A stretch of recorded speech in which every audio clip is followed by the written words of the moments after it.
Little Miss Naughty by Roger Hargreaves. Are you ever naughty? Sometimes, I bet. Well, Little Miss Naughty was naughty all the time. She woke up one Sunday morning and looked out of the window.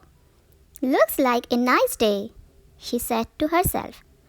And then she grinned. "Looks like a nice day for being naughty," she said, and rubbed her hands. That Sunday, Mr. Uppity was out for his morning stroll. Little Miss Naughty knocked his hat off his head and jumped on it. "My hat!" cried Mr. Uppity. That afternoon, Mr. Clever was sitting in his garden reading a book. And do you know what that Little Miss Naughty did? She broke his glasses. "My glasses!" cried Mr. Clever. That evening, Mr. Bump was just standing there, minding his own business. And guess what Little Miss Naughty did? She ran off with his bandages and bandaged up Mr. Small. "Humph!" he cried. "It's difficult to say anything when you are bandaged up like that."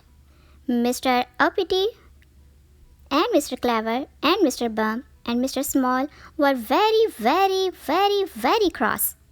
Very cross indeed. "Oh, what a wonderful Sunday!" giggled Little Miss Naughty as she walked along.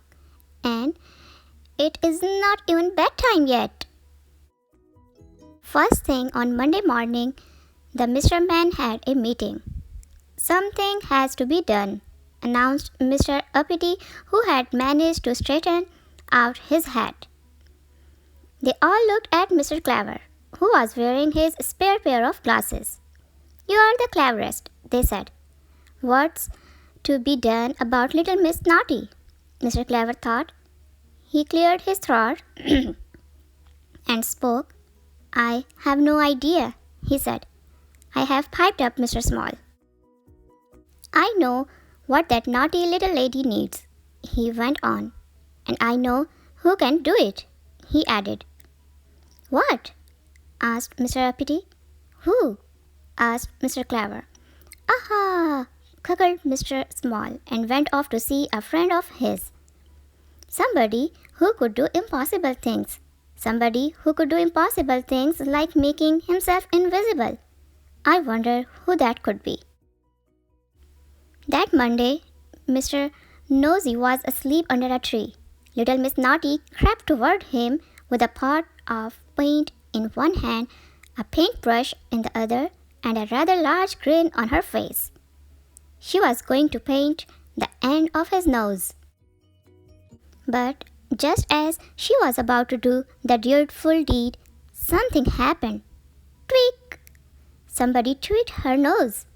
Somebody she couldn't see tweaked her nose. Somebody invisible. I wonder who. "Ouch!" cried Little Miss Naughty.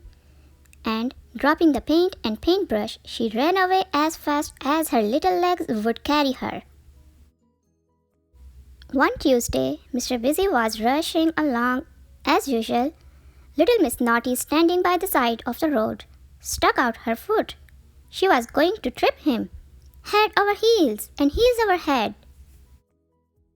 But just before she did, something happened. Tweak! The invisible nose tweaker had struck again. And it hurt. "Ouch!" cried Little Miss Naughty, and ran away even faster than her little legs would carry her. On Wednesday, Mr. Happy was at home, watching television. Outside, Little Miss Naughty picked up a stone. She was going to break his window. Naughty girl. But as she brought her arm back to throw, guess what? That's right. Tweak! "Ouch!" cried Little Miss Naughty as she ran off holding her nose. And so it went on. All day Thursday. Tweak! All day Friday. Tweak, tweak! All day Saturday. Tweak, tweak, tweak! By which time Little Miss Naughty's nose was bright red. But by Sunday she was cured. No naughtiness at all. thanks to the invisible nose tweaker. On Sunday evening, Mr. Small went to see him. "Hello, Mr. Impossible," he smiled. "Thank you for helping to cure little Miss Naughty." "My pleasure," laughed Mr. Impossible, "but it did take all week." Mr. Small grinned. "Don't you mean he said all tweak?" The end. Thanks for watching and be sure to subscribe.